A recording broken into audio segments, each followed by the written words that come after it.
Hey guys, good evening, नमस्कार, सुसंध्या।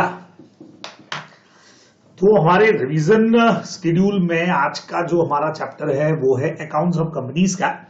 Last वाले lecture में हम लोग डिविडेंड पर बात कर चुके थे, उसके क्वेश्चन आंसर्स पर भी बात कर चुके हैं। और आज के इस लेक्चर में हम लोग अकाउंट्स ऑफ कंपनीज यानी सेक्शन नंबर 128 से लगा करके 138 को करने वाले हैं पूरी तरह से रिवाइज।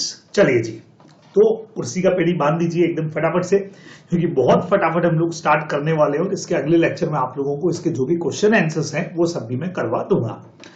तो सबसे पहले हमारा सेक्शन 128 कहता है कि भाई बुक्स ऑफ अकाउंट्स अपने को मेंटेन कैसे करना है। मेरे ख्याल से पॉइंट बहुत इजी है, सबको पता है कि बुक्स ऑफ अकाउंट्स रखना पड़ेगा। ये भी हमको पता है कि एक्रूअल बेसिस के ऊपर रखना है, डबल एंट्री सिस्टम के ऊपर रखना है, ट्रू एंड फेयर व्यू होना चाहिए, रजिस्टर्ड ऑफिस पे रखना है। अब बढ़िया चीज ये है कि ये और भी कहीं पे मेंटेन हो सकता है जहां बोर्ड ऑफ डायरेक्टर चाहे।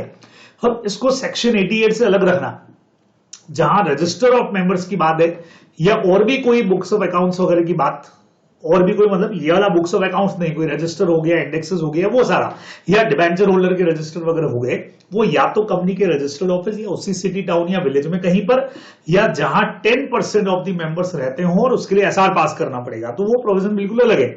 लेकिन बुक्स ऑफ अकाउंट्स कहां मेंटेन करनी है? रजिस्टर्ड ऑफिस के ऊपर।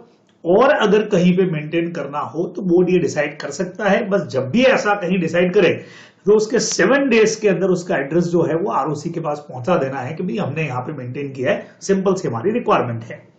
फिर हमने कहा इलेक्ट्रॉनिक फॉर्म में मेंटेन करने का क्या सिस्टम है? बिल्कुल ये परमिटेड और ऑप्शनल है। एसेसिबल इन इंडिया होना चाहिए। इंफॉर्मेशन कंटेन जो है वो कंप्लीट और अनऑल्टर होना चाहिए। इंफॉर्मेशन ब्रांच ऑफिस की आएगी वो भी एज इट इज बराबर, not to be alter. shall be kept in a manner where it shall receive what originally received from the branches। मतलब जिस तरह से ब्रांचेस के पास में आया वो वैसे ही मेंटेन होगा जैसे ओरिजिनली हम लोग मेंटेन करते आए हैं। फिर लेजिबल फॉर्मेट में होना चाहिए, प्रॉपर दिखाई दे, प्रॉपर स्टोरेज, रीड्राइव हो सके, डिस्प्ले प्रिंट आउट उसका निकाल सके, प्रॉपर बैकअप होना चाहिए। और फिजिकली लोकेटेड जो है वो, अब backup shall be kept in services physically located in India on a periodical basis. तो आप जानते हैं पीरियोडिकल बेसिस को चेंज करके अमेंडमेंट कर दिया गया, डेली बेसिस इसको अपन ने कर दिया है, तो वो एक अमेंडमेंट है हमारा, भी बता रहा हूं आपको, वो भी ध्यान में रखना है। और shall intimate to the registrar relevant information, अपने को सर्विस प्रोवाइडर के नेम के बारे में बताना पड़ेगा, उसका आईपी एड्रेस देना पड़ेगा और उसका लोकेशन भी देना पड़ेगा। अब यहां पे हमारे पास में कुछ छोटे छोटे से अमेंडमेंट्स हुए हैं जो आपको पता होने चाहिए। अमेंडमेंट हमने ये कर दिया कि ये जो अभी अपन में, जैसा मैंने आपको कहा पीरियोडिक बेसिस पे हम कह रहे थे, वो उन्होंने कर दिया डेली बेसिस के ऊपर करना चाहिए। फिर जो सर्विस प्रोवाइडर के बारे में इंफॉर्मेशन है उसमें हमको ये इंफॉर्मेशन भी देनी है कि अगर service provider located outside of India, तो नेम और एड्रेस ऑफ द पर्सन जो books of accounts and other books of paper को इंडिया में कंट्रोल कर रहा है, उस पर्सन का नाम भी यहां अपने को देना पड़ेगा। ये एक और अमेंडमेंट इसके अंदर है जो आप लोगों को ध्यान में रखना चाहिए, बराबर। और एक छोटा सा पॉइंट हमारा और यहां पे था, ये देखिए, जो हमने बोला था सच बुक्स ऑफ अकाउंट्स और all other relevant books and papers हमारे जो है maintain in electronic form shall remain accessible in India, यहां तक तो ठीक है, और एट ऑल टाइम्स उसके साथ में ऐड हो जाएगा। यानी कि यहां जो अपन ने एक्सेसिबल इन इंडिया पढ़ा था, यहां पे हो जाएगा ये remain accessible in India at all times, पूरे टाइम के लिए। ये कुछ छोटे मोटे से चेंजेस हैं जो आप लोगों को ध्यान में रखने चाहिए। और ये पीरियोडिकल बेसिस की जगह पे डेली बेसिस हो गया। यहां पे इंडिया में कौन कंट्रोल कर रहा है उस पर्सन का नेम और एड्रेस भी आ जाएगा। तो ये 3 तरह के चेंजेस हैं जो इसमें अपने को लिखने चाहिए। चलिए जी, अब ब्रांच की जो बुक्स होंगी, चाहे इंडिया में हो चाहे आउटसाइड ऑफ इंडिया हो, बिल्कुल उसी मैनर में रखेंगे जो ऊपर अपन ने पढ़ा, डबल एंट्री और एक्रूअल बेसिस और वो सारा। और समराइज फॉर्म पे क्वार्टरली रिटर्न्स जो हैं वो कंपनी को भेजते रहेंगे। सिंपल सी बात हो गई। इंस्पेक्शन की जहां तक बात करें तो कोई भी डायरेक्टर इसको इंस्पेक्ट कर सकता है। और फाइनेंशियल इंफॉर्मेशन जो आउटसाइड ऑफ इंडिया अगर है तो डायरेक्टर उसके लिए रिक्वेस्ट कर सकता है, तो उसकी रिक्वेस्ट से 15 दिन के अंदर जो है वो उसको ये प्रोवाइड कर दी जाएगी। ठीक है। और ये इंफॉर्मेशन डायरेक्टर खुद ही देख सकता है इंडिविजुअली, किसी भी अटॉर्नी होल्डर या एजेंट के थ्रू वो ये इंफॉर्मेशन नहीं देखेगा। इंस्पेक्शन करना है तो खुद ही करेगा, ये आप लोग को ध्यान में रखना चाहिए। ठीक है। अब अगर कोई कंपनी का डायरेक्टर और वो सब्सिडरी कंपनी के बुक्स वगैरह देखना चाह रहा है तो बिल्कुल देख सकता है, लेकिन उसके लिए बीओडीज एक रेजोल्यूशन पास करेंगे तो बिल्कुल सब्सिडरी के भी बुक्स को वो देख सकता है। और जब भी वो ये चीजों को देखेगा, इंस्पेक्शन करेगा, ऑफिसर और एम्प्लॉय उसको फुल असिस्टेंस प्रोवाइड करेंगे, जो इंफॉर्मेशन चाहिए वो देंगे। ये अपने को इधर ध्यान में रखना चाहिए। बराबर। चलिए जी, नेक्स्ट में क्या लिखा है, पीरियड ऑफ प्रिजर्वेशन की अगर बात करूं तो for a period of not less than 8 years. हाँ, for a period of not less than 8 year इसको प्रिजर्व करके रखना है, हम सबको पता ही है। और अगर 8 साल से कम के लिए हुई है तो जितने साल हुए उतने साल मेंटेन करके रखना है। अगर कंपनी के अगेंस्ट में कोई इन्वेस्टिगेशन प्रोसेस चल रहा है और वहां ऑर्डर दिया गया है सेंट्रल गवर्नमेंट का, तो 8 ईयर से ज्यादा के लिए भी बुक्स ऑफ अकाउंट्स प्रिजर्व करके रखनी पड़ेगी। ये हम लोग ध्यान में रखेंगे। बराबर। अब ये बुक्स ऑफ अकाउंट्स मेंटेन करने के लिए रेस्पॉन्सिबल पर्सन कौन होगा, MD, whole time director, in charge of finance या सीएफओ, या फिर या तो ये सारे लोग या ऐसा कोई पर्सन जिसको बीओडीज ने ऑलरेडी ये लाइबिलिटी संभाला दी हो कि भैया सेक्शन 128 तुम संभालोगे, तो फिर वही पर्सन रिस्पॉन्सिबल होगा। पेनल्टी वाला प्रोविजन आप लोगों को पढ़ना है, ये ध्यान में रखेंगे। चलिए जी, 129 पे आते हैं। Financial statement true and fair होने चाहिए, अकाउंटिंग स्टैंडर्ड्स फॉलो करने हैं, शेड्यूल 3 के हिसाब से बनाना है। और ये जो प्रोविजन 129 के हैं ये इंश्योरेंस कंपनीज पर, बैंकिंग कंपनीज पर, इलेक्ट्रिसिटी जनरेशन एंड सप्लाई और स्पेशल एक्ट ऑफ पार्लियामेंट की कंपनीज पर नहीं लगेंगे, क्योंकि उनके खुद के ओन यहाँ पे प्रोविजन एक्ट में बने हुए हैं, वो वहां से उसको फॉलो करेंगे। ये अपने को ध्यान में रखना चाहिए। नाउ एजीएम में अपने को बहुत ऑब्वियस है, फाइनेंशियल स्टेटमेंट हर साल एजीएम में रखे जाएंगे। सीएफएस बनाने का रूल बहुत सीधा सा है, वेयर अ कंपनी वन और मोर सब्सिडरी एसोसिएट कंपनी भी, बराबर, दो फाइनेंशियल स्टेटमेंट भी बनाएगी खुद का, उसके अलावा कंसोलिडेटेड फाइनेंशियल स्टेटमेंट भी बनाएगी, उसके अलावा एक और स्टेटमेंट बनाएगी जहां पे वो क्या करेंगे, इंपॉर्टेंट फीचर्स जो है, मेन फीचर्स जो है सब्सिडरी के या एसोसिएट के, वो भी इस स्टेटमेंट के अंदर लिखेगी। वो भी एक स्टेटमेंट इनको बनाना पड़ेगा जहां पे इंपॉर्टेंट फीचर जो है, सेलिएंट फीचर्स का मतलब हो गया इंपॉर्टेंट फीचर, वो सब अपने को उसके अंदर लिखने पड़ेंगे। चलिए, applicable provision on CFS, provision applicable to the preparation, adoption and audit of the financial statement of holding company shall mutatis to apply CFS। यानी कि main books of accounts upon financial statement जैसे बनाते हैं, जैसे AGM में adopt करते हैं, जैसे ऑडिट करवाते हैं, तो सीएफएस के लिए, कंसोलिडेटेड फाइनेंशियल स्टेटमेंट के लिए भी सेम वही रूल्स काम करने वाले हैं। अब exemption from preparation of CFS, इसका क्या सीन है, तो बहुत सीधा सा है, तीनों कंडीशंस पूरी होनी चाहिए। It is a subsidiary of another company and all other member have no objection for not presenting CFS. It is company whose securities are not listed, बराबर, एंड अल्टीमेट और any intermediate holding company file CFS with the registrar. बच्चे लोगों, आपको मैंने पढ़ाते वक्त भी कहा था, ये सीन ऐसा हो सकता है कि एक कंपनी है एच लिमिटेड, इसकी सब्सिडरी है एस लिमिटेड, और इसकी एक और सब्सिडरी मान लेते हैं एम लिमिटेड, ठीक है। तो ये एग्जम्पशन इस कंपनी के लिए हो सकता है। तो इस कंपनी के लिए एग्जम्पशन क्यों, सबसे पहला, it is a subsidiary company, मतलब ये खुद किसी की सब्सिडरी कंपनी है और इसके सारे मेंबर ये कह रहे हैं, उनको कोई ऑब्जेक्शन नहीं है, वो कह रहे हैं ठीक है आप नहीं भी सीएफएस बनाएंगे तो चलेगा, नंबर 1। सेकेंड नंबर, ये वो कंपनी है जिसके शेयर्स लिस्टेड नहीं है, पब्लिक कंपनी भली है लेकिन लिस्टेड नहीं है, नहीं तो आपको सीएफएस बनाना पड़ता। और तीसरा, इसकी जो अल्टीमेट होल्डिंग कंपनी है, ठीक है, या इंटरमीडिएट, इसके बीच में भी अगर कोई और होती तो उसकी बात हो रही है, वो अगर सीएफएस बना रही है, तो बच्चे लोगों को सीधा समझो, आप सब जानते हो कि सब्सिडरी की सब्सिडरी, होल्डिंग की भी सब्सिडरी होती है, तो मेन एच है और उसकी दो सब्सिडरियां हैं एस और उसके अंदर में एम है। तो अगर एच लिमिटेड सीएफएस बनाएगी तो बट ऑब्वियस है वो इन दोनों के अकाउंट्स को इंक्लूड करेगी, कंसोलिडेट करेगी, तो फिर इस कंपनी को अलग से सीएफएस बनाने की जरूरत नहीं है। जब आपकी खुद की जो अल्टीमेट कंपनी है वो बनाई रही है तो फिर आपको बनाने की जरूरत नहीं है। नहीं तो आप इसके बुक्स को इंक्लूड करके बनाते, ये इन दोनों की बुक्स को इंक्लूड करके बनाता, तो अननेसेसरी में इतना काम रिपीटेटिव क्यों किया जाए। तो तीनों कंडीशंस अगर पूरी हो रही है तो ये परमिसिबल रहेगा, ये अपने को ध्यान में रखना चाहिए। लेकिन ये इसी सीन में होगा जब 2-3 कंपनीज जो है वो सब्सिडरी की लिस्ट में हो, तब ये काम होने वाला है, ध्यान रखेंगे। फिर कंपनी को यह भी डिस्क्लोज करना पड़ेगा फाइनेंशियल स्टेटमेंट में कि क्या अकाउंटिंग स्टैंडर्ड फॉलो नहीं हुए, क्या डेविएशन रहा, क्या डिफरेंसेस रह गया, उसके रीजन क्या रहे और अल्टीमेटली उसका इफेक्ट क्या आने वाला है, वो भी अपने को लिखना पड़ेगा। जैसे मैंने आपको कहा था कि भाई स्टॉक और एनआरवी, अपन स्टॉक वैल्यूएशन के अंदर कॉस्ट और NRV which ever is less लेते हैं। तो अगर आपने ये नहीं लिया, आपने मार्केट प्राइस पे ले लिया, ठीक है, या कॉस्ट प्राइस पे ले लिया, तो सवाल ये हुआ हाँ, यहाँ लिखना पड़ेगा कि हाँ भाई हमने अकाउंटिंग स्टैंडर्ड फॉलो नहीं किया। क्यों नहीं किया?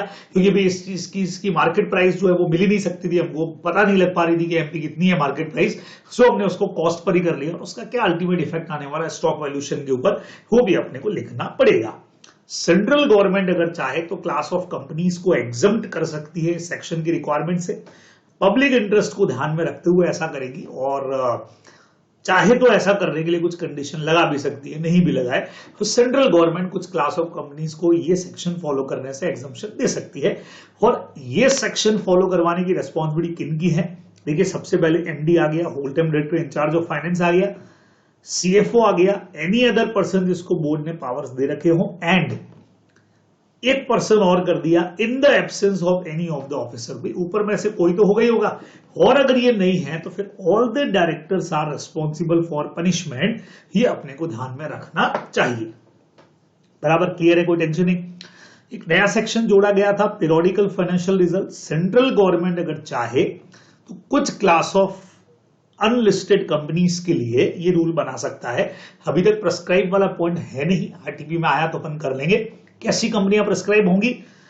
To prepare the financial result of the company on periodical basis. तो कुछ पर्टिकुलर क्लास ऑफ कंपनीज को सेंट्रल गवर्नमेंट नोटिफाई कर देगा कि आपको क्या करना है, भाई पीरियोडिकल बेसिस के ऊपर भी अपने फाइनेंशियल स्टेटमेंट बनाने हैं। बराबर, जैसे मान लो 3 महीने के लिए बोल दिया कि अगर आपको क्वार्टरली बेस पे बनाना है तो बनाने पड़ेंगे। फिर उसको क्या करना है, बीओडी से अप्रूव करवाना है और उसका कंप्लीट ऑडिट कराओ या एक लिमिटेड रिव्यू तो करवा ही लो।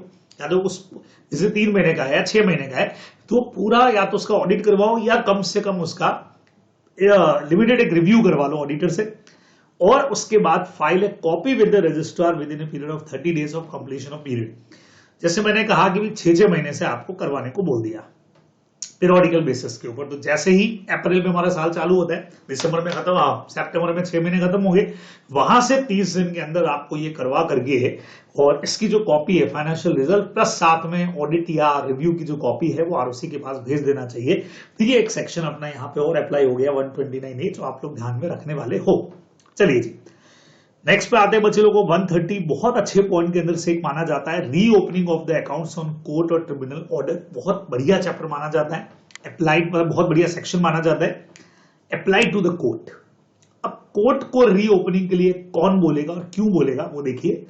कोर्ट के पास में यहाँ पे या तो सेंट्रल गवर्नमेंट जाएगी, इनकम टैक्स अथॉरिटी जा सकती है, सेबी जा सकती है, और कोई भी स्टैट्यूटरी रेगुलेटरी बॉडी जो है बैंक्स वगैरह के केस में जैसे आरबीआई वगैरह हो गया वो जा सकती है, या और कोई भी पर्सन कंसर्न जो कंपनी से जुड़ा हुआ बंदा हो सकता है, वो कोर्ट को अप्लाई करेगा और बुक्स ऑफ अकाउंट्स को रीओपन करने के लिए बोलेगा। लेकिन क्यों बोलेगा? अगर इनको लगता है कि जो अर्लियर अकाउंट्स बनाए गए वो फ्रॉडुलेंट मैनर में बनाए गए, धोखा देने के लिए, या जो कंपनी के अफेयर हैं वो उस पीरियड में मिसमैनेज हुए हैं, उसको डाउट है कि फाइनेंशियल स्टेटमेंट शायद रिलायबल नहीं हो, है ना। तो या तो फ्रॉडुलेंट मैनर है या फाइनेंशियल स्टेटमेंट का रिलायबिलिटी के ऊपर उसको डाउट है, तो वो कोर्ट को इनमें से कोई भी जाकर के अप्लाई कर सकता है, इसे रीओपन किया जाए, वापस से खोले जाए। जैसे ही कोर्ट को ये लोग बोलेंगे, कोर्ट क्या करेगा, इनको रीजंस प्रेजेंट करने को बोलेगा। कोर्ट और ट्रिब्यूनल वो एप्लीकेंट को, जिन्होंने एप्लीकेशन लगाई, उसको नोटिस देगा और बोलेगा भाई ऐसा क्यों चाहते हो, हमको बताओ, रीजन बताओ, रिप्रेजेंटेशन दो। उनका भी रिप्रेजेंटेशन सुनेगा, कंपनी की बात भी सुनेगा, और उसके बाद ऑर्डर करेगा। और जो भी यहां पे रिवाइज या रिकास्ट का ऑर्डर कोर्ट या ट्रिब्यूनल करेगा वो फाइनल होगा। ये अपने को ध्यान में रखना चाहिए। बराबर। अब यहां पे क्या बोला, रीओपनिंग कितने साल की हो सकती है? Order shall not be made in respect of reopening of books of accounts relating to a period earlier than 8 financial year. ये भी अपन ने पढ़ा कि हम वैसे भी 8 साल तक ही मेंटेन करते हैं, तो 8 साल से पहले की बुक्स तो ओपन ही नहीं होंगी। मान लो 1 मिनट के लिए बंद ही है ही नहीं। लेकिन अगर किसी इन्वेस्टिगेशन ऑर्डर में, अभी भी अपन ने पढ़ा, 8 साल से ज्यादा के लिए बुक्स हमने मेंटेन कर रखी है, तो ज्यादा के लिए भी ओपन हो सकती है। Where books kept longer than 8 year, inspection की वजह से, इन्वेस्टिगेशन की वजह से था कि नहीं आप 10 साल मेंटेन करोगे, तो फिर यहां पे लॉन्गर पीरियड के लिए हम बुक्स ऑफ अकाउंट ओपन कर सकते हैं। अदरवाइज लॉ के हिसाब से बुक्स रखनी है 8 साल के लिए मैक्सिमम प्रिजर्व, तो 8 साल के लिए ओपन होगी। ये 130 में अपने को ध्यान में रखना चाहिए। चलिए 131 कहता है, उसी से मिलता जुलता सेक्शन है लेकिन बिल्कुल अलग चीज है।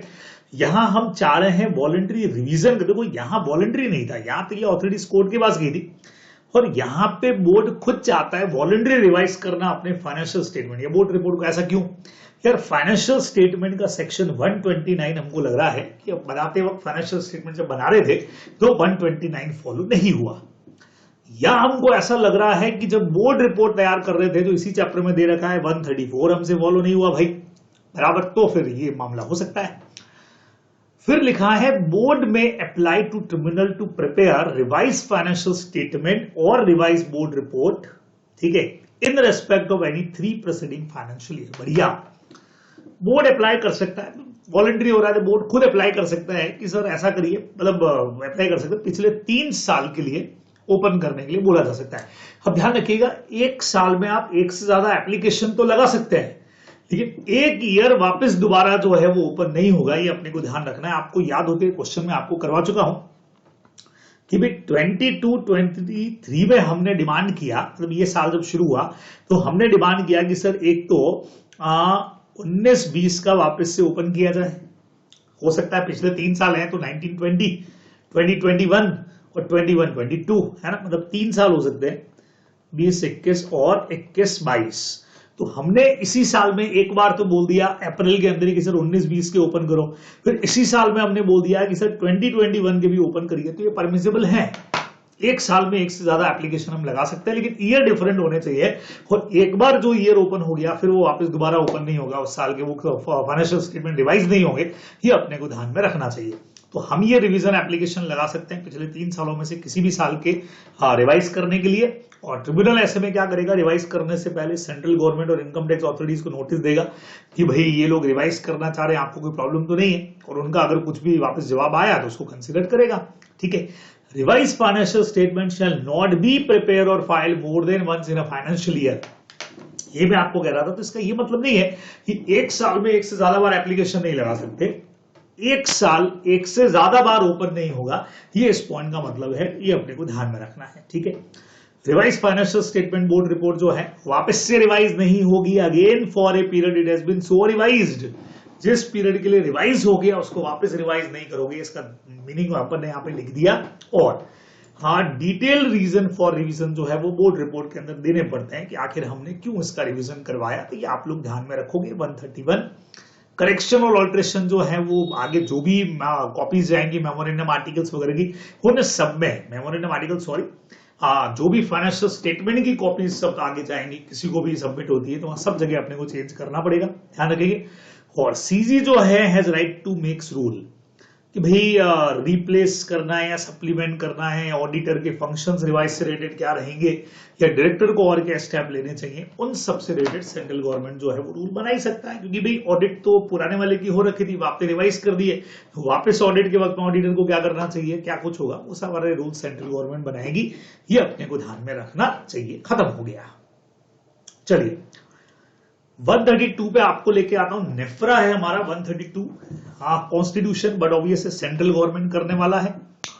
उसके बाद में इसके जो फंक्शंस होंगे, अथॉरिटी शैल perform its function through divisions, बराबर। बहुत सिंपल है कि ये अथॉरिटी के कुछ छोटे छोटे डिपार्टमेंट्स होंगे जिसके अंदर ये मिलके काम करेगी। इसके पर्पस क्या है? नेफ्रा का पर्पस है सेंट्रल गवर्नमेंट को रिकमेंडेशन देना कि कैसे बनेंगी अकाउंटिंग पॉलिसी और स्टैंडर्ड्स, अकाउंटिंग और ऑडिटिंग पॉलिसी और स्टैंडर्ड्स दोनों ही। उसके बाद मॉनिटर करना, उसको एनफोर्स करना, वही एएस यानी अकाउंटिंग स्टैंडर्ड, एसए यानी स्टैंडर्ड ऑफ ऑडिटिंग, 2 चीजें हमने इनको दे दी।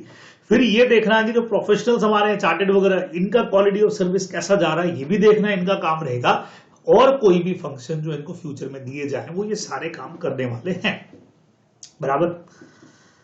अब कंपोजिशन कैसे होता है, कैसे बनती है, बट ऑब्वियसली इसमें एक चेयरमैन अपने को दिख रहा है जो अकाउंटेंसी या ऑडिटिंग या फाइनेंस या लॉ या इन सब में या किसी भी एक में बढ़िया एक्सपर्टाइज हो, वो पर्सन सेंट्रल गवर्नमेंट अपॉइंट करेगी एज अ चेयरमैन। उसके अलावा अदर मेंबर होंगे बच्चे लोगों नॉट एक्सीडिंग 15। कल जैसे अपन ने डिविडेंड वाले में investor education and protection fund committee पढ़ी थी, बराबर, सेम वैसे ऑथोरिटी यहां पे भी है। लेकिन इसमें अदर मेंबर कितने, 15 होंगे, जिसमें part time full time members रहेंगे। Chairperson and member shall make a declaration regarding no conflict of interest और लेक ऑफ इंडिपेंडेंस। ये भी अपन ने बात की थी कि भाई यहां जो भी चेयरमैन या मेंबर वो डिक्लेरेशन करेंगे कि भाई कहीं किसी कंपनी में हमारा कोई इंटरेस्ट नहीं है, हम बिल्कुल इंडिपेंडेंटली काम कर रहे हैं, ऐसा कुछ करना पड़ेगा। अब जब ये लोग अपना जॉब छोड़ देंगे, chairman and full time member shall not be associated with any audit firm even consultancy firm during the course of their appointment and 2 year after ceasing to hold office. तो जब तक आप इस पोस्ट पे हो, आप कहीं पे ऑडिट नहीं करोगे या कोई कंसल्टेंसी फर्म में भी नहीं जाओगे, ठीक है। इवन यहां से आपका जब टेन्योर खत्म हो जाए उसके बाद भी 2 साल तक ये रेस्ट्रिक्शन रहेगा, फिर ताकि आप अपने किसी तरह का जो जान पहचान है, आपने जो अपना एक पूरा एरिया बना रखा है, उसका बेनिफिट नहीं ले सको। अपनी पोजीशन जो आपने इतने टाइम में कमाई होगी, आप सोचोगे यार अब हम यहां तो रहे नहीं, अब किसी कंसल्टेंसी फर्म को ज्वाइन कर दे और हमारे क्लाइंट्स को हम डायरेक्टली बेनिफिट दिलवा देंगे, वो नहीं करना है। इसीलिए ये रेस्ट्रिक्शन लगाया गया है। Each division of the NFRA shall be preside, जितने भी इसके डिवीजन या डिपार्टमेंट्स बनेंगे उन सबको चेयर कौन करेगा? चेयरमैन ही करेगा, या फिर कर सकता है फुल टाइम मेंबर भी, जिसको चेयरमैन ऑथराइज करे। फिर यहाँ पे कई बार executive body of NFRA, executive body भी बनेगी जिसमें चेयरमैन और फुल टाइम मेंबर्स इसके अंदर रहेंगे और अपने काम को करेंगे। और ये एग्जीक्यूटिव बॉडी सब कुछ कर सकती है रिकमेंडेशन देने के अलावा। देखो रिकमेंडेशन करते वक्त तो chairman, full time, part time सारे मेंबर होंगे, बाकी जो अपने को ओवरसी करना है या मॉनिटर करना है और कुछ करना है वो ये एग्जीक्यूटिव बॉडी भी कर सकती है, ध्यान रखेंगे। पावर्स बढ़िया पॉइंट है। पावर कहलाता है power to investigate misconduct of chartered accountant. Chartered ने अगर कोई मिसकंडक्ट किया है तो उसको चेक करना। नो अदर इंस्टीट्यूट और बॉडी शेल इनिशिएट और कंटिन्यू प्रोसीडिंग। अगर कोई मैटर नेफ्रा इनिशिएट कर चुका है तो फिर और कोई बॉडी उस मैटर को नहीं इन्वेस्टिगेट करेगी। अब नेफ्रा को यहां पे वही पावर दी है जो सिविल कोड को दे रखे हैं, जैसे डिस्कवर करना यानी ढूंढना और प्रोड्यूस करने के लिए बोलना books of accounts and other papers. ये कंपनी को बोल सकते हैं, ठीक है, क्योंकि आप ये बुक्स ऑफ अकाउंट्स वगैरह जो भी है हमारे सामने ढूंढ भी सकते हैं, प्रेजेंट करने को बोलो। संबंध देना, किसी को नोटिस देकर के बुलाना। Enforcing the attendance of person, किसी पर्सन को एग्जामिन करने के लिए ओथ पर शपथ लेके करते हैं ना, वो उसको बुलाना, इन्फोर्स कर सकते हैं भाई, जबरदस्ती पुलिस भेज देंगे कि लेकर जाओ उसको, उठा करके लेके आओ, ठीक है। कोई भी बुक्स ऑफ अकाउंट का इंस्पेक्शन करना हो, रजिस्टर या डॉक्यूमेंट्स देखने हो तो वो भी इनके राइट में इंक्लूड रहेगा। उसके अलावा कोई विटनेस को अगर बुलाना है तो भी बुला सकते हैं, कोई डॉक्यूमेंट को अगर प्रेजेंट करने के लिए बोलना है तो वो भी कर सकते हैं। ये अपने को ध्यान में रखना चाहिए, ठीक है। और अगर कहीं पर भी यहाँ पे मिसकंडक्ट हो जाता है तो उस मिसकंडक्ट में क्या करना है अपने को? इफ मिसकंडक्ट इज प्रूव्ड तो ये पेनल्टी लगने वाली है, ये आप लोग ध्यान में रखेंगे, ठीक है।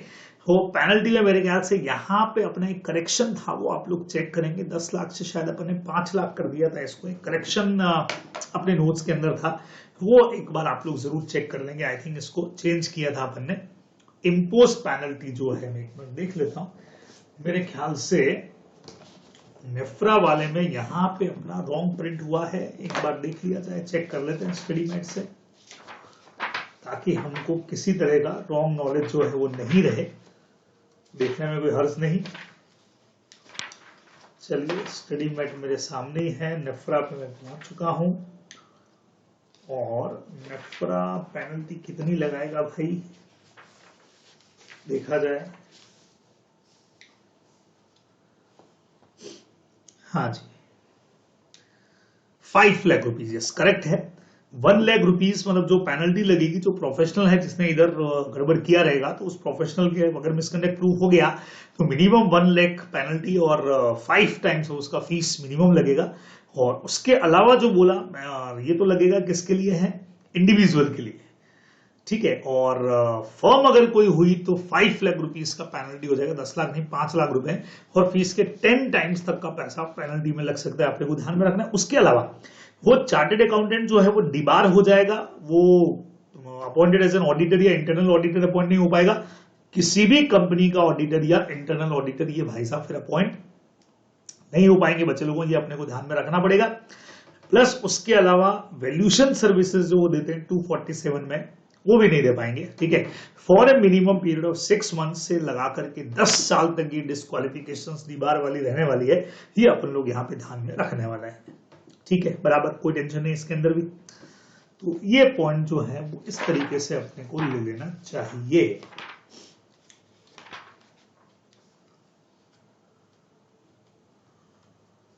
हाँ जी, तो ये 6 मंथ्स, तो जो भी डिबार वाला अपना पॉइंट है वो इतने टाइम के लिए रहेगा, 6 महीने से लगा करके 10 साल तक पूरा डिबार रहेगा, दोनों ही चीजों से ये आप लोग ध्यान में रखेंगे। और अगर नेफ्रा का ऑर्डर नहीं जम रहा है किसी को, तो बट ऑब्वियस है कि अपीलेंट अथॉरिटी के पास में जाकर के अपील भी उसके ऑर्डर के अगेंस्ट में किया जा सकता है। हेड ऑफिस कहाँ रहेगा? दिल्ली के अंदर रहेगा। हाँ, बुक्स ऑफ अकाउंट सब जानते हैं, अपन ने उसमें भी पढ़ा इन्वेस्टर एजुकेशन प्रोटेक्शन फंड में कि सीजी प्रेस्क्राइब करेगा और सेंट्रल गवर्नमेंट बताएगा, ठीक है। ऑडिट भी सीएजी करेगा और रिपोर्ट जो है वो सीएजी नेफ्रा को फॉरवर्ड करेगा, नेफ्रा इसके ऊपर एक एनुअल रिटर्न बना के और साथ में ऑडिट रिपोर्ट सेंट्रल गवर्नमेंट को फॉरवर्ड करेगा। ये देखिए एनुअल रिपोर्ट और बट ऑब्वियसली ऑडिट रिपोर्ट, और सेंट्रल गवर्नमेंट जो है वो एनुअल और ऑडिट रिपोर्ट को बोथ हाउसेज ऑफ पार्लियामेंट में सबमिट करेगा। ये वही वाला रूल एज इट इज लगता है, ये अपने को ध्यान में रखना चाहिए। और 133 अब तो खैर इतना ज्यादा यूजफुल नहीं कि जब तक नेफ्रा कोई रिकमेंडेशन एएस और एसए पे नहीं दे तब तक आईसीआई जो है वो रिकमेंड करेगा, ये अपने को ध्यान में रखना चाहिए। छोटा सा पॉइंट था 133, यहां आकर के अपना हो जाएगा खत्म। चलिए जी, अगले सेक्शन की तरफ हम लोग बढ़ जाते हैं जो है 134।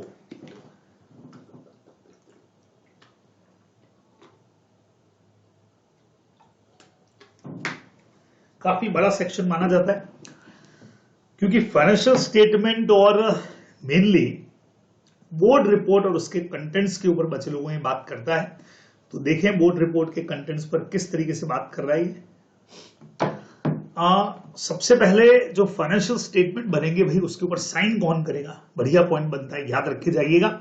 Chairman of the company where he is authorised by the board, ठीक है। अगर बोर्ड ऑथोराइज करता है तो बट ऑब्वियस है चेयरपर्सन साइन कर देगा, और बाई चांस चेयरमैन नहीं कर रहा है तो 2 डायरेक्टर साइन करेंगे जिसमें से एक का मैनेजिंग डायरेक्टर होना जरूरी है, ठीक है।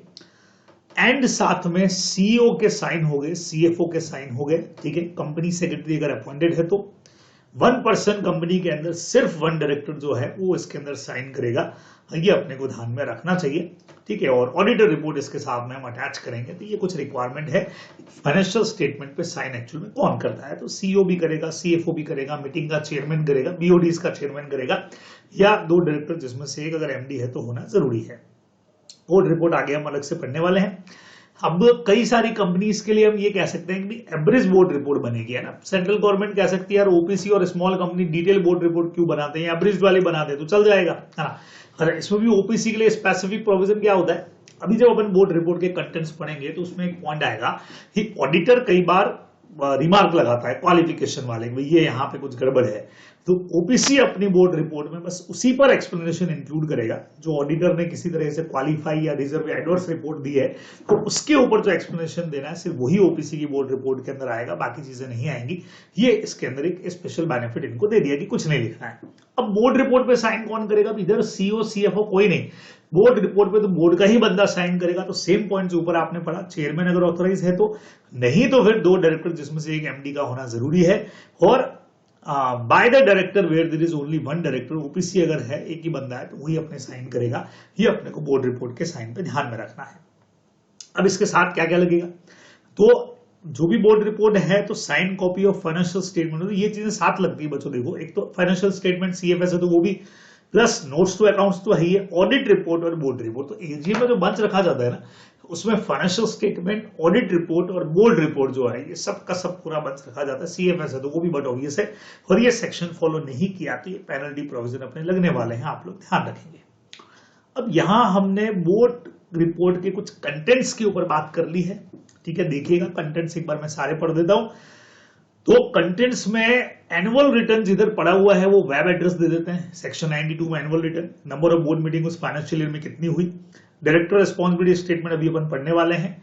उसके अलावा एक डिक्लेरेशन होता है इंडिपेंडेंट डायरेक्टर का, समझिएगा सर इंडिपेंडेंट डायरेक्टर क्या डिक्लेरेशन करता है, ये रहा देखिए 149(7) में independent director give a declaration that he meet the criteria of independent director, जो 149(6) में है। तुमको पता है ऑडिटर भी जब अपॉइंट होता है ना तो उससे भी अपन एक स्टेटमेंट लेते हैं, सर्टिफिकेट, यार तुम डिस्क्वालीफाई नहीं हो। तो सेम वैसे ही इंडिपेंडेंट डायरेक्टर से एक अपने को डिक्लेरेशन लेना है कि भैया 149(6) में आप बिल्कुल इंडिपेंडेंट हो, सच में हमारी कंडीशंस को पूरा कर रहे हो। ये उससे एक सर्टिफिकेट अपन ले लेंगे, डिक्लेरेशन, जो अपनी बोर्ड रिपोर्ट में आएगी, ठीक है। उसके अलावा कंपनी का पॉलिसी क्या है appointment and remuneration of director के ऊपर, तो हर लिस्टेड कंपनी या फॉलोइंग क्लास ऑफ कंपनियां बच्चे लोग अपने आप एक नॉमिनेशन और रेम्यूनरेशन कमेटी बनाती है, ठीक है। तो यही कमेटी जो है वो पॉलिसी बनाती है रेम्यूनरेशन की, तो इसका डिटेल अपन वोट रिपोर्ट के अंदर कर देंगे, है ना। अब ये कौन सी कंपनी है? सारी पब्लिक कंपनी जिनमें पेड अप कैपिटल 10 करोड़ या उससे ज्यादा हो, पब्लिक कंपनियां जिनका टर्नओवर 100 करोड़ या उससे ज्यादा हो, या ऐसी पब्लिक कंपनीज जिनका आउटस्टैंडिंग जो है डिपॉजिट वगैरह का 50, ये वही हो गया जो ऑडिट कमेटी में भी था। सेम पॉइंट में लिस्टेड कंपनियां तो है ही है, उसके अलावा नॉमिनेशन और रेम्यूनरेशन कमेटी की भी वही रिक्वायरमेंट है बच्चों। तो सेक्शन 177 में ऑडिट कमेटी की है। ये पब्लिक कंपनियां paid up capital 10 crore, turnover 100 crore और बाकी आउटस्टैंडिंग लोन, बोरोइंग्स वगैरह, डिपॉजिट वगैरह 50 करोड़ और मोर, तो सेम पॉइंट अपना काम करेगा। ये डिटेल भी अपने को यहां देनी पड़ती है। और क्या देना पड़ता है भाई? एक्सप्लेनेशन और comment bye the board on audit report, auditor ने जो रिपोर्ट दिया या जो कंपनी सेक्रेटरी ने सेक्रेटरी ऑडिट रिपोर्ट दिया उसके ऊपर एक्सप्लेनेशन कमेंट भी इसमें देना पड़ता है। फिर बच्चों सेक्शन 186 में इंटर कॉर्पोरेट लोन और एडवांसेस, ये बहुत बार अपन ने पढ़ा है, वो लिमिट पड़ी थी ना डिबेंचर के अंदर कैपिटल प्लस रिजर्व जितना अपन दे सकते हैं वही वाला, उसका डिटेल भी कितना क्या दिया है। फिर रिलेटेड पार्टी, आपको रिलेटेड पार्टी की डेफिनेशन में करवा चुका हूं बराबर, 2 क्लॉज 76 में अपन ने पढ़ी थी, उनके साथ अगर कोई भी कॉन्ट्रैक्ट हुआ है तो उसका डिटेल भी यहां पे देना पड़ेगा। ये देखो 2 क्लॉज 76 और वैसे 188(1) में दे रखा है, वो सब भी अपने को डिटेल देना पड़ेगा। अच्छा, कंपनी के अफेयर्स क्या है, कंपनी क्या काम कर रही है, फिर क्या कोई पैसा डिविडेंड देने से पहले डिविडेंड में या रिजर्व में ट्रांसफर किया गया, कंपनी का फाइनेंशियल पोजीशन में अगर कोई मटेरियल चेंजेस हुए हों, कोई फ्रॉड अगर है अपना 143(12) वाला, तो बोर्ड के अंदर उस पर भी हम रिपोर्ट करते हैं, लिखते ही हैं, ठीक है। उसके अलावा अगर कोई कंपनी ऐसी है जो एनर्जी टेक्नोलॉजी का कंजर्वेशन कर रही है तो उसकी डिटेल, कितना बचाया, कितना यूज में लिया, फॉरेन एक्सचेंज में कितना आया गया, वो सब डिटेल अपने को देना पड़ता है। रिस्क मैनेजमेंट पॉलिसी बड़ोगी से हर कंपनी बनाएगी, उसका बीओडी बनाएगा, ऑडिट में भी पढ़ते हो। फिर सीएसआर पॉलिसी 135 में डिटेल है ही है। और आजकल एनुअल इवैल्यूएशन करना पड़ता है हर लिस्टेड कंपनी को या ऐसी पब्लिक कंपनी जिसमें 25 करोड़ या उससे ज्यादा लोग का कैपिटल है, तो उनको क्या करना पड़ता है? खुद का इवैल्यूएशन करना पड़ता है कि हमने सही कैसे काम किया कि नहीं किया, तो वो एनुअल इवैल्यूएशन परफॉर्मेंस यहाँ पे लगानी पड़ती है। फिर अपने पढ़ा था अगर सेंट्रल गवर्नमेंट के एम्प्लॉयर, उनका खुद का कोई गवर्नमेंट कंपनीज और उनका खुद का कोई अलग बना हुआ है इस तरह का सेल जो एनुअल इवैल्यूएशन करता है, तो फिर उनको ये फॉलो करने की जरूरत नहीं रहेगी, ये भी अपने को पता है। चलिए, अब इतनी रिपोर्ट के अलावा और क्या क्या आएगा भाई? बोर्ड रिपोर्ट के अंदर बहुत कुछ आएगा। फाइनेंशियल समरी आ जाएगी, नेचर में अगर कोई चेंज किया हो बिजनेस के तो आ जाएगा। डायरेक्टर केएमपी जो उस साल में जिनका अपॉइंटमेंट हुआ, जिन्होंने रिजाइन दिया, उनका डिटेल आएगा, ठीक है। Statement regarding the opinion of the board with regard of integrity, expertise और एक्सपीरियंस ऑफ इंडिपेंडेंट डायरेक्टर, तो एक स्टेटमेंट आएगा कि बोर्ड ने इंडिपेंडेंट डायरेक्टर जो अपॉइंट किए वो क्यों अपॉइंट किए होंगे, कि उनके पास इंटीग्रिटी है, एक्सपीरियंस है या एक्सपर्टाइज नॉलेज है, तो वो डिटेल देनी पड़ेगी। फिर अगर इस पूरे फाइनेंशियल ईयर में हमारी कोई सब्सिडरी, ज्वाइंट वेंचर, एसोसिएट बनी हो या हटी हो, बिकम और सीज, तो उसका डिटेल भी अपने को देना पड़ेगा बोर्ड रिपोर्ट में। तो इतने कंटेंट्स और हैं, तो भरे भरे हैं भाई। Details related to deposit accepted, unpaid और default in repayment of deposit, पूरे साल में डिपॉजिट कितने एक्सेप्ट हुए, कितने अनपे हुए, कितना डिफॉल्ट हुआ, इंटरेस्ट कितना हुआ, वो सब।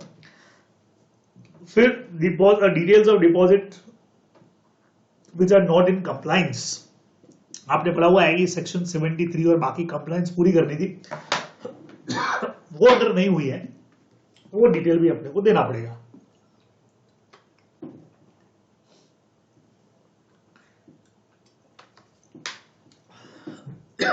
आगे दिया है details of significant and material order pass by the regulators, ध्यान आ गया।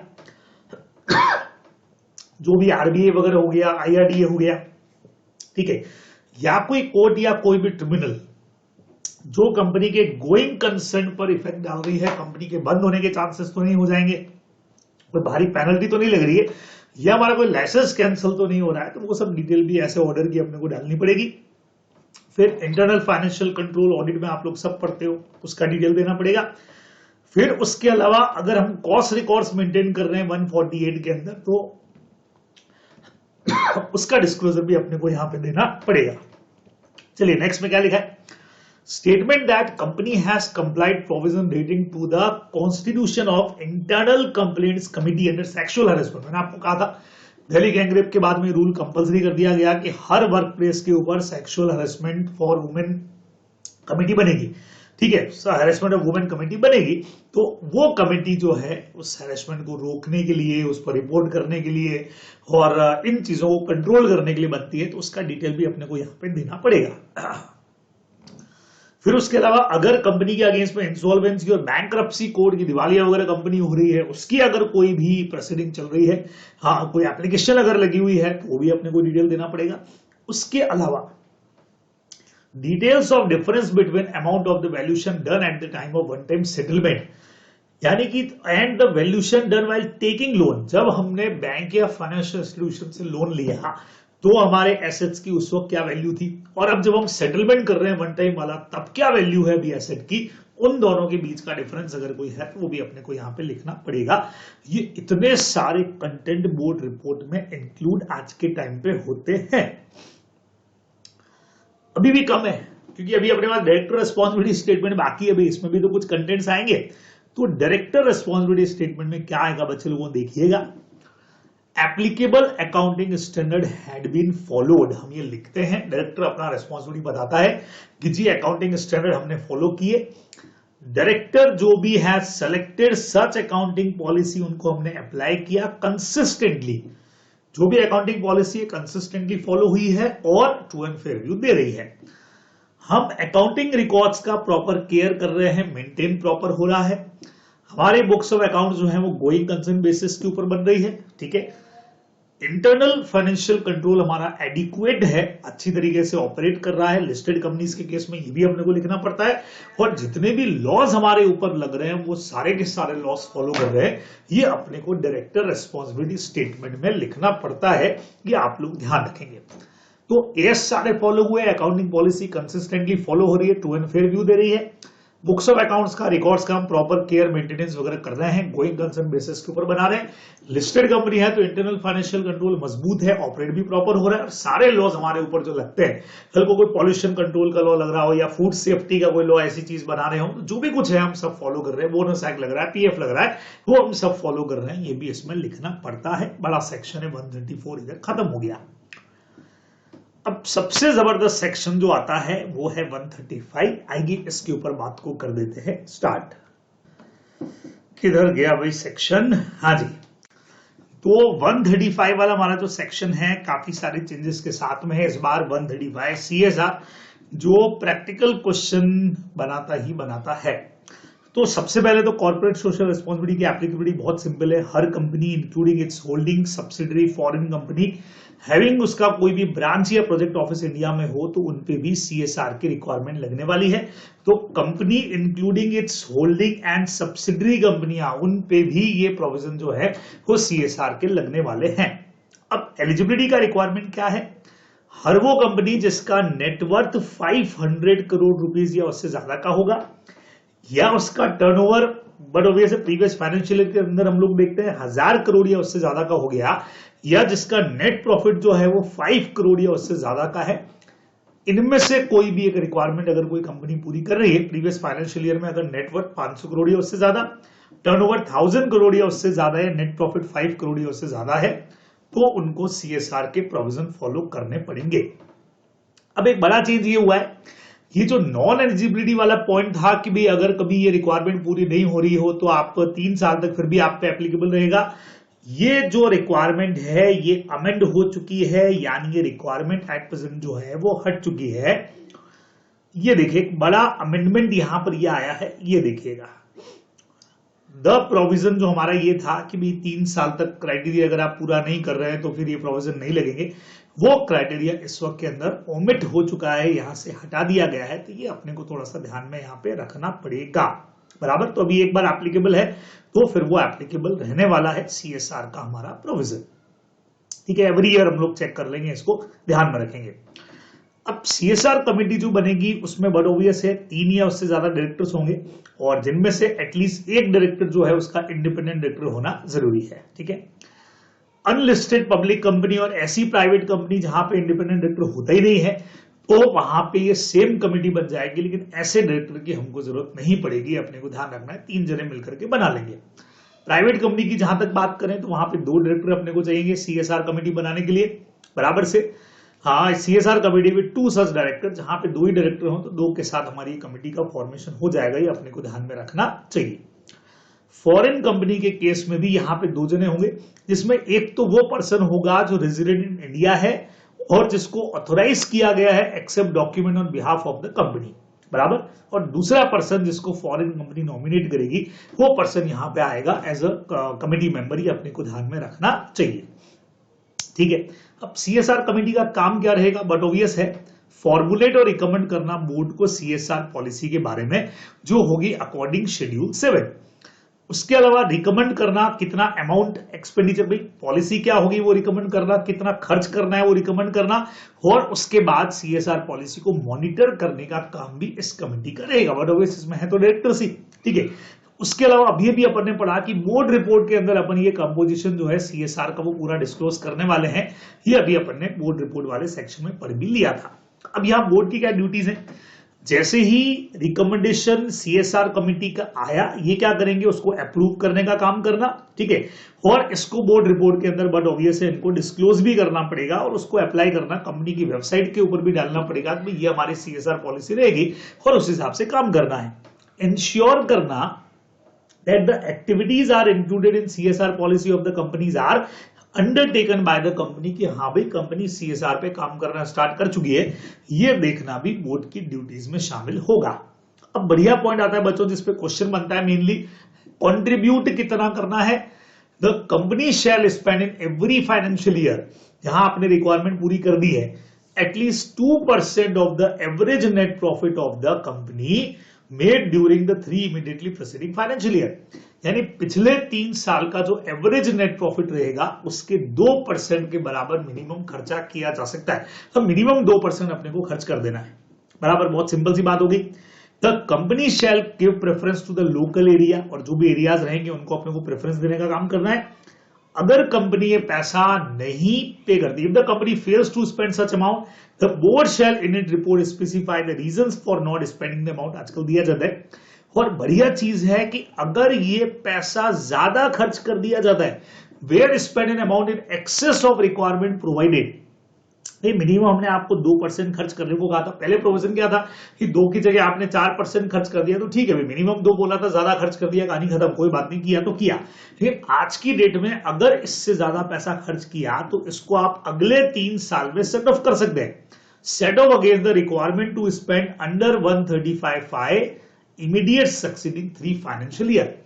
तो बहुत सीधा सा था कि जैसे आपको मैंने एग्जाम्पल भी दिया कि किसी साल हमको 50,000 रुपए 2% के हमारे रेशियो के हिसाब से खर्च करने थे, एवरेज नेट प्रॉफिट का जब 2% हमने निकाला तो 50,000 है, लेकिन हमने खर्च कर दिया है 2 लाख रुपया। ठीक है, तो ये 2 लाख में से 50,000 इस साल खर्च करना था, 1.5 लाख रुपया आगे आने वाले सालों के लिए कैरिड फॉरवर्ड हो जाएगा। जैसे नेक्स्ट ईयर हमारी रिक्वायरमेंट बनी 1 लाख की, तो ऑलरेडी हम 150 खर्च कर ही चुके हैं, तो उल्टा हम 50,000 एक्स्ट्रा में है। अगली बार हमारी फिर रिक्वायरमेंट बनी 70,000 हमको सीएसआर पे खर्च करना है, तो ये 50,000 एडजस्ट हो जाएंगे और 20,000 रुपये 20,000 अपने को और खर्च करना रहेगा। इस तरह से 3 साल आगे आप इसको एडजस्ट कर सकते हैं, ये अपने को ध्यान में रखना चाहिए, बराबर, बहुत सिंपल हो गया। चलिए, अनस्पेंड सीएसआर, इसी को हम बोल रहे हैं unspent CSR account shall be transfer by the company. अब ये अनस्पेंड सीएसआर का चक्कर है क्या भाई, ये भी हमको पता लगे कि अनस्पेंड सीएसआर है क्या। जो पैसा हम नहीं खर्च कर पाए उसको हम ट्रांसफर करेंगे अनस्पेंड के अंदर, देखिएगा समझना। Unspent CSR account shall be transfer by the company within a period of 30 days from the end of the financial year to unspent CSR account. समझना, जो सीएसआर का पैसा हम नहीं खर्च कर पाए तो उसको हम क्या करेंगे, आप within a period of 30 days from the end of the financial year to unspent CSR account maintain in schedule bank. ठीक है, such amount shall be spend by the company for obligation towards CSR policy within a period of 3 year. Transfer करने से 3 साल तक जो है वो हमारे पास में टाइमिंग है कि अपन उस पैसे को खर्च करेंगे, सिंपल है। अगर फेल हो गए 3 साल के अंदर खर्च करने के अंदर, तो फिर जो भी शेड्यूल 7 के अंदर हमारा स्पेसिफाइड फंड बना हुआ रहेगा, और जब तक स्पेसिफाइड नहीं हो तो शेड्यूल 7 में जहां जहां आपने फंड्स पड़े उसमें से किसी भी फंड में ट्रांसफर कर सकते हैं अगले 30 दिन के अंदर, ये अपने को ध्यान में रखना चाहिए। थर्ड फाइनेंशियल तो हुआ ऐसा कि अपने को जितना पैसा खर्च करना था नहीं कर पाए। पहले तो क्या था, रीजंस देकर के छोड़ देते थे बोर्ड रिपोर्ट के अंदर, लेकिन अभी ऐसा नहीं, इन्होंने सिंपल बोला कि यार वो पैसा फाइनेंशियल ईयर एंडिंग की 30 डेज के अंदर अंदर क्या करो, अनस्पेंड फाइनेंशियल अनस्पेंड जो हमारा CSR अकाउंट है उसमें डाल दो, जैसे अपन वो अनपेड डिविडेंड में डालते थे, और वहां से अगले 3 साल तक ये पैसा अपने को खर्च कर देना है।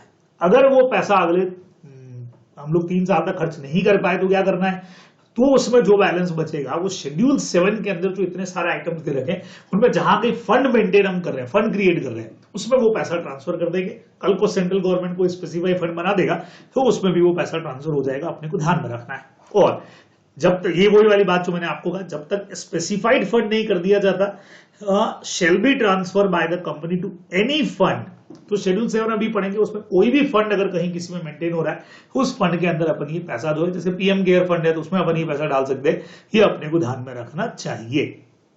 चलिए जी, अगर ये सेक्शन फॉलो नहीं किया, डिफॉल्ट किया, तो यहां पे पनिशमेंट लगने वाला है। पनिशमेंट आप लोग खुद ही पढ़ते हैं, तो पनिशमेंट आप लोगों पे छोड़ दिया है मैंने, इसको एक बार पढ़ लेंगे। अब सेंट्रल गवर्नमेंट यहां पे क्या कर सकती है, सीजी में गिव सच जनरल और special direction to a company या क्लास ऑफ कंपनी, अगर उनको ठीक लगे कि भाई कैसे कंप्लायंस आप करोगे इस सेक्शन का, वो सेंट्रल गवर्नमेंट के पावर में अपने को ध्यान में रखना है। ठीक है, अब एक चीज और डाली थी इन्होंने, no requirement of CSR committee. इसका मतलब यह है कि आप पैसा बोर्ड खुद ही खर्च कर देगा, CSR कमेटी बनाने की जरूरत नहीं। Where the amount to be spend by a company under subsection 5, वो जो नेट प्रॉफिट से अपन ने निकाला था, does not exceed 50 lakh rupees. मान लो जो अपन ने पिछले 3 साल का एवरेज प्रॉफिट निकाला और उसके हिसाब से हमारा पैसा 50 लाख से कम ही आ रहा है, तो हम बोलेंगे यार जब 50 लाख से कम है तो CSR कमेटी क्यों बनाए अननेसेसरी में। तो the requirement of constitution of CSR committee shell not be applicable. तो ये भी आजकल देखना पड़ता है कि हम पे CSR लग रहा है कि नहीं लग रहा है, और लग रहा है तो कितना पैसा खर्च करना है। 50 लाख से कम हो तो CSR कमेटी क्यों बनाए। जो भी CSR कमेटी के फंक्शन होंगे भाई, वो बोर्ड ऑफ डायरेक्टर खुद ही पूरे कर देगा। और अगर है कि 50 लाख से ऊपर का खर्चा है तो फिर अपने को CSR कमेटी वहां पे बनाना पड़ेगा, ये आप लोग ध्यान में रखने वाले हो। ठीक है, बराबर। तो मेरे ख्याल से इस पॉइंट में भी अपने को कोई दिक्कत नहीं होनी चाहिए, बहुत सीधा सीधा से पॉइंट है। अब नेट प्रॉफिट का कैलकुलेशन कैसे होगा, यहां जो पिछले 3 साल का अपन एवरेज नेट प्रॉफिट ले रहे थे, तो बच्चों बिल्कुल वैसा ही होता है जैसा अकाउंट्स में आप लोग करते हो सेक्शन 198 में। यहाँ एक बढ़िया क्वेश्चन मैंने आपको कराया था, इसमें हमेशा नेट प्रॉफिट बिफोर टैक्स लिया जाता है। क्वेश्चन में जब दिया जाए तो आपको लेना है NBT, net profit before tax वाला जो अमाउंट होगा वो अपने को लेना है, आफ्टर टैक्स वाला नहीं लेना है। ठीक है, net profit shall not include the following, वो अपने को पता ही है कौन सा प्रॉफिट नेट प्रॉफिट कैलकुलेट करते हुए शामिल नहीं करना है। अगर कोई ओवरसीज ब्रांच से या ब्रांचेस से हमारे पास कोई इनकम आ रही है, overseas any profit arising from overseas branch या branches of the company whether operated as a separate company और नॉट, वो हम अपने नेट प्रॉफिट में इंक्लूड नहीं करेंगे। सेकेंड, कोई ऐसी कंपनी से डिविडेंड मिल रहा है जो ऑलरेडी 135 में कवर है। एग्जाम्पल लें, सपोज करिए कंपनी है A लिमिटेड और इस A लिमिटेड के अंदर शेयर होल्डर है B लिमिटेड, मतलब इन्वेस्टमेंट कर रखा है। तो व्हाट ऑब्वियस है, जब A में B का इन्वेस्टमेंट है तो A से B को मिलता है डिविडेंड भी। डिविडेंड भी इनकम में है तो इनकम में शामिल करनी है प्रॉफिट के अंदर। लेकिन होता क्या है कि A लिमिटेड पे भी CSR की रिक्वायरमेंट ऑलरेडी लग रही है, तो ऐसी कंपनी जिसपे CSR लगता है उससे अगर हमारी कंपनी को डिविडेंड मिल रहा है तो उसको हम नेट प्रॉफिट से एक्सक्लूड कर देंगे कि भाई हाँ चलो एक तरह से एग्जम्पशन दे दिया उन्होंने अपने को, ये अपने को ध्यान में रखना चाहिए। बराबर, क्लियर हो गया। प्रॉफिट में क्या करना है, फिर क्या बोला। अब CSR एक्टिविटीज को इंप्लीमेंट कैसे करना है बच्चे लोगों, तो इंप्लीमेंट करने के लिए हमारे पास में कुछ चीजें यहां पे हैं जो मैं आपको बता देता हूं, देखिएगा। CSR पे कहां पैसा खर्च करना है, कुछ नए पॉइंट आए हैं वो भी अभी बात करता हूं आपसे मैं। ये देखिए इंप्लीमेंटेशन के हमारे कुछ तरीके हैं।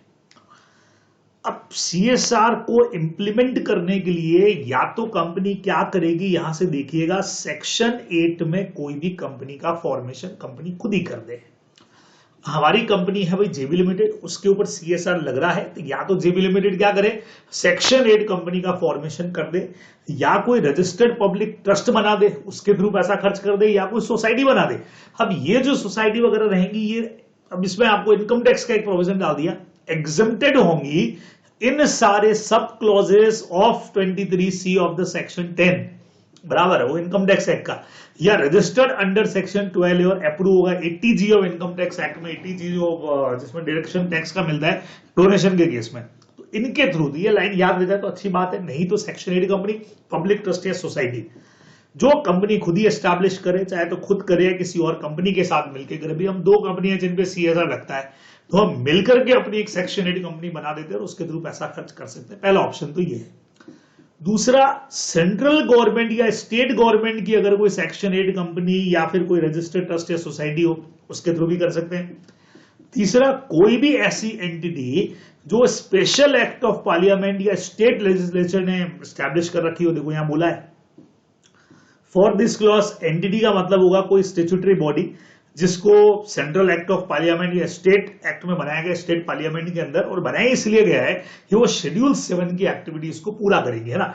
जैसे मान लो आज स्वच्छ गंगा के लिए हमने कोई अलग से ऑथोरिटी बना दी है, वो इसके अंदर हमारी जो है, तो उसके थ्रू हम ये पैसा खर्च कर सकते हैं, ये आप ध्यान में रखेंगे। अच्छा, ये भी नहीं तो कोई भी अदर सेक्शन 8 कंपनी हो सकती है, रजिस्टर्ड ट्रस्ट हो सकता है, सोसाइटी, एग्जामिनेशन वाली बात वही आ गई, जिसका पिछले 3 साल का अच्छा ट्रैक रिकॉर्ड रहा हो, उसके थ्रू भी हम ये पैसा खर्च करवा सकते हैं।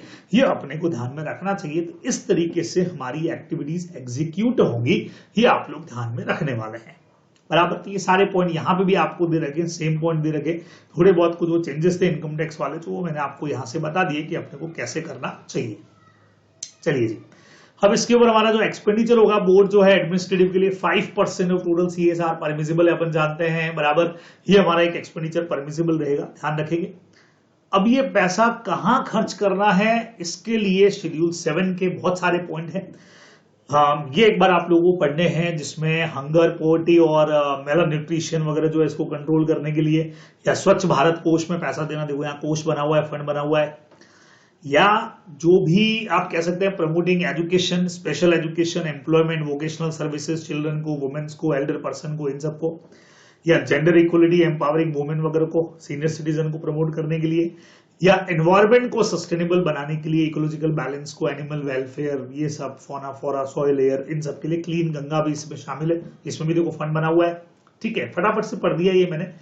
उसके अलावा जो हमारे नेशनल हेरिटेज है उनको प्रोटेक्ट करने के लिए, बराबर, कोई आर्ट वगैरह है, libraries, promotion, development, traditional art, ये सब, हैंडीक्राफ्ट ट्रेडिशनल वाला जो है। उसके अलावा जो आर्म वेटरन्स हैं, जो मतलब आर्मी से जुड़े हुए लोग हैं, किसी वजह से फौज में लड़ाई के वक्त घायल हैं, ऐसा कुछ है, उनकी विडोज, उनके डिपेंडेंट्स, इन सब में, सीएपीएफ में या फिर सीपीआईएमएफ में जो लोग हैं, सेंट्रल आर्म फोर्स, पुलिस हो गई या पैरामिलिट्री फोर्स है, इनको और इनकी विडोज को भी इसमें शामिल किया, उनके बेनिफिट के लिए। या कोई रूरल स्पोर्ट अगर है इस तरह का, ओलंपिक या पैरालंपिक जो स्पेशली डिसेबल्ड लोगों के लिए होता है, उनके लिए अगर कोई भी अपन ने पैसा खर्च किया उनकी ट्रेनिंग वगैरह के लिए, वो भी सीएसआर में शामिल है। फिर प्राइम मिनिस्टर रिलीफ फंड हो गया या पीएम केयर्स फंड हमारा जो है, उसमें पैसा देना भी इसी के अंदर शामिल रहेगा, ध्यान रखेंगे। उसके अलावा जो एक इंक्यूबेटर वाला पॉइंट अपन ने पढ़ा था रिसर्च डेवलपमेंट में, जो सेंट्रल या स्टेट गवर्नमेंट के फंडेड से अगर कोई भी यूनिवर्सिटी वगैरह बनी हुई है, ये सारा जो अपना एक लिस्ट था बच्चे लोगों, public funded university, national laboratories, या DBT, department of pharmaceutical, AYUSH हो गया, आयुर्वेद और यूनानी, और ये सारा कुछ अपना जो था, ठीक है, डीआरडीओ, आयुष है, इनके आप कह सकते हो कि इनके लिए अगर इनके कोलैबोरेशन के अंदर अगर कोई भी यूनिवर्सिटी काम कर रही है, इनके साथ मिलकर उसमें हम डोनेट करते हैं, तो वो भी हमारा सीएसआर में काउंट होगा। रूरल डेवलपमेंट हमारा कोई प्रोजेक्ट हो गया, उसके अलावा स्लम एरिया डेवलपमेंट के लिए, डिजास्टर मैनेजमेट जो है वो भी इसके अंदर शामिल रहेगा, इनके लिए पैसा दिया जा सकता है। अब कोविड वाले पॉइंट हालांकि पुराने हो चुके हैं, लेकिन अपने को पता है सीएसआर फंड में पैसा देना, मतलब कोविड-19 के वैक्सीनेशन प्रोग्राम में अगर लगाया तो एलिजिबल रहेगा, उसके अवेयरनेस के लिए कोई प्रोग्राम चलाया, एलिजिबल था। उसके अलावा जो सीएसआर फंड में जो टेम्पररी हॉस्पिटल्स जो बनाए थे मोबाइल वाले, उनमें पैसा लगाना भी सीएसआर में शामिल रहेगा, ठीक है। उसके अलावा बच्चे लोगों और भी कुछ पॉइंट्स इसके अंदर थे, वो भी मैं बात कर लेता हूं, अभी आपसे बिल्कुल बात करता हूं, देखिएगा 1 मिनट, पहले ये पढ़ लेते फिर आपको कुछ स्पेशल पॉइंट पढ़ाता हूं। पॉलिटिकल पार्टी को पैसा देना सीएसआर में कभी नहीं आएगा।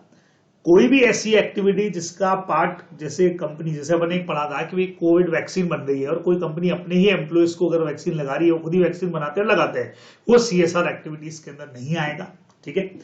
कोई भी प्रोजेक्ट या प्रोग्राम, ये आ गया देखो, जो एम्प्लॉयज और उनके फैमिलीज के बेनिफिट के लिए हो, वो सीएसआर में काउंट नहीं होगा। और आउटसाइड ऑफ इंडिया अगर आप कुछ भी कर रहे हैं तो वो भी सीएसआर में काउंट होने वाला नहीं है।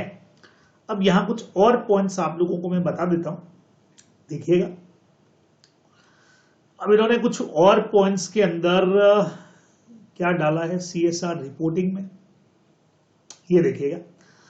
हर घर तिरंगा, आजादी का अमृत महोत्सव के अंदर भी चला था हर घर तिरंगा, ठीक है। तो उससे रिलेटेड अगर किसी भी तरह का कोई कंपेन चलाया है या मास स्केल में प्रोडक्शन या सप्लाई किया नेशनल फ्लैग का, ठीक है, हाँ, या उससे रिलेटेड कोई भी एम्प्लीफिकेशन किया, एफर्ट्स लगाए, मतलब प्रचार प्रसार उसका अगर किया हो, तो वो सब भी CSR एक्टिविटीज में शामिल माना जाएगा। वो नेशनल हेरिटेज वाला जो पॉइंट अपन ने पढ़ा था ना, उसमें अपन इसको शामिल कर रहे हैं, या promotion of education relating to culture, ठीक है, बराबर। अच्छा, CSR रिपोर्टिंग में एक बड़ा सा अमेंडमेंट आया है, ये भी मैं आपको बताने जा रहा हूं। देखिएगा, CSR रिपोर्टिंग अपना यहां दे रखा है। बोर्ड रिपोर्ट के अंदर हम हर साल अपनी एनुअल रिपोर्ट में CSR को शामिल करेंगे। फॉरेन कंपनी की जो बैलेंस शीट होगी फाइल अंडर सेक्शन इतने में shall contain an annual return on CSR। Every company having average CSR obligation of 10 crore rupees or more in pursuance of section 135(5) of the act in the 3 immediately preceding financial year, वो एक impact assessment करवाएगी। बच्चों को ध्यान रखिएगा, जहां इतना amount 10 crore रुपए उससे ज्यादा का है, तो एक इम्पैक्ट अपने को असेसमेंट कराना पड़ेगा कि जितना पैसा अपन ने खर्च किया वो प्रॉपर था कि नहीं था, उसका कितना असर हुआ।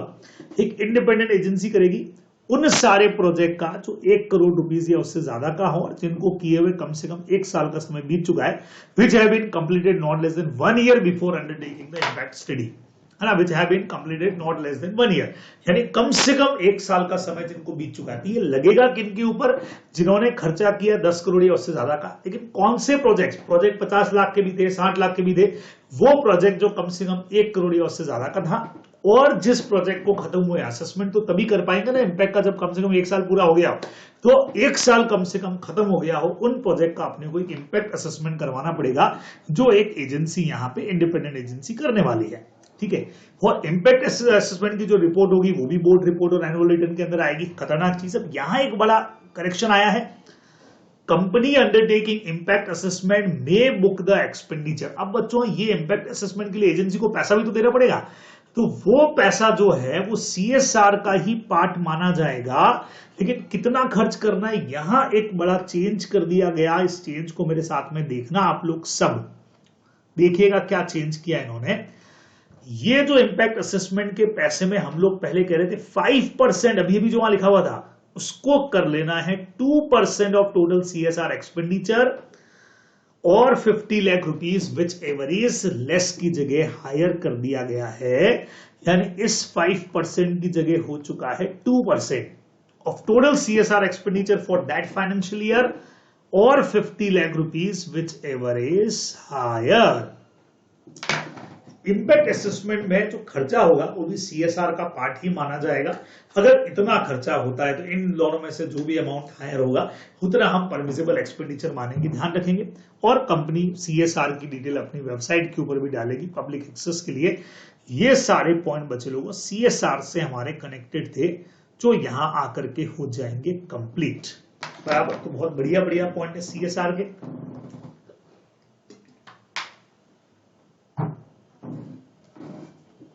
ध्यान रखेंगे। चलिए जी, अब सेक्शन 136 क्या कहता है, देखें 3 सेक्शन हमारे पास बचे हुए हैं। Right of member of copies of audited financial statement, बिल्कुल सही है। जो भी कॉपीज रहेंगी फाइनेंशियल स्टेटमेंट CFS वगैरह की, वो हर मेंबर को हम वैसे भी AGM से 21 दिन पहले सर्कुलेट करते ही हैं। लिस्टेड कंपनी चाहे तो एब्रिज्ड वाली छोटी कॉपी फॉरवर्ड कर दे, और बाकी जो डिटेल है वो 21 दिन पहले कंपनी के रजिस्टर्ड ऑफिस पर वर्किंग आवर्स में आके कोई भी मेंबर चेक कर सकता है, लेकिन मेंबर चाहे तो फुल स्टेटमेंट भी डिमांड कर सकता है। सेंट्रल गवर्नमेंट इन कंपनीज के सर्कुलेशन के रूल्स बना सकती है कि भाई आप इस तरह से सर्कुलेट करोगे लिस्टेड कंपनीज के लिए। पब्लिक कंपनी जिनका नेटवर्थ 1 करोड़ से ज्यादा का है, या ऐसी पब्लिक कंपनी जिनका टर्नओवर 10 करोड़ से ज्यादा का है, उनके लिए सेंट्रल गवर्नमेंट स्पेसिफिक रूल अलग बना सकती है कि आप कैसे सर्कुलेट करोगे।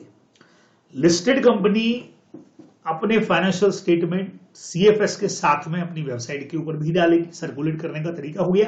और हर लिस्टेड कंपनी जिसकी कोई सब्सिडरी कंपनियां हैं, वो अपनी सब्सिडरी की सेपरेट बैलेंस शीट भी अपनी वेबसाइट के ऊपर डिस्क्लोज करेगी।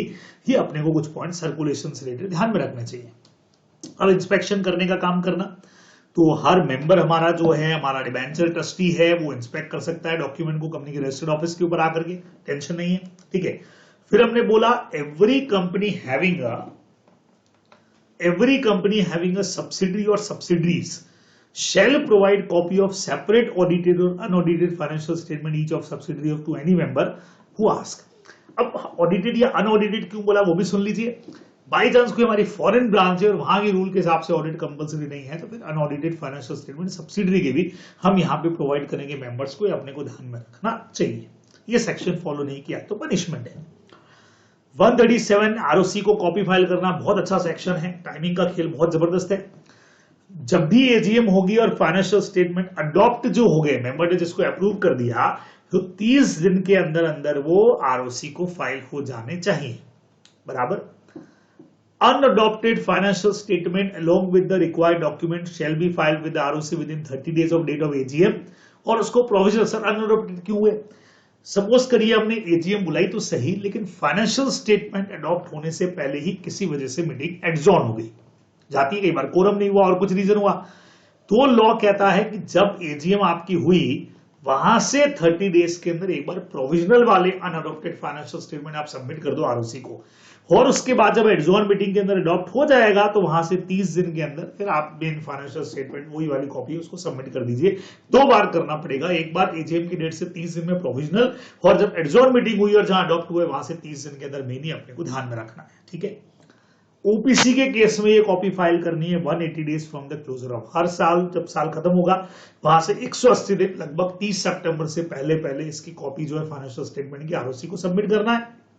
और कंपनी जो है वो financial statement to be filed with the registrar attach the accounts of its subsidiary और फॉरेन सब्सिडरी, वो भी अपने को करना पड़ेगा. अब हमने कहा फाइलिंग ऑफ फाइनेंशियल स्टेटमेंट. देखो इसमें एजीएम तो हुई लेकिन अनअडॉप्टेड हुई. बाई चांस एजीएम हुई ना हो तो अपना वही रूल 30 दिन में आपको आरओसी को देना पड़ेगा जब एजीएम होनी चाहिए थी. एनुअल रिटर्न वाला रूल ही काम कर रहा है, बस वहां 60 दिन था 30 दिन था. तो एक तो है हुआ तो सही लेकिन अनअडॉप्टेड रहा तो 2 बार भेजो. एजीएम ही नहीं हुई तो जब होनी चाहिए थी वहां से आपको 30 दिन के अंदर अनअडॉप्टेड वाले हैं ये फाइनेंशियल स्टेटमेंट आरओसी को सबमिट करने ही पड़ेंगे. ये अपने को ध्यान में रखना चाहिए. और अगर ये सेक्शन फॉलो नहीं किया तो यहां पे लगने वाली है पेनल्टी यानी कि पनिशमेंट. ठीक है. अब एक्सबीआरएल पे भी कई बार क्वेश्चन बन जाता है कि भाई इन कंपनीज को अपने जो फाइनेंशियल स्टेटमेंट है वो एक्सबीआरएल फॉर्म में देने पड़ेंगे. तो सर एक्सबीआरएल फॉर्म में कैसे देना है, क्या करना है, समझिएगा.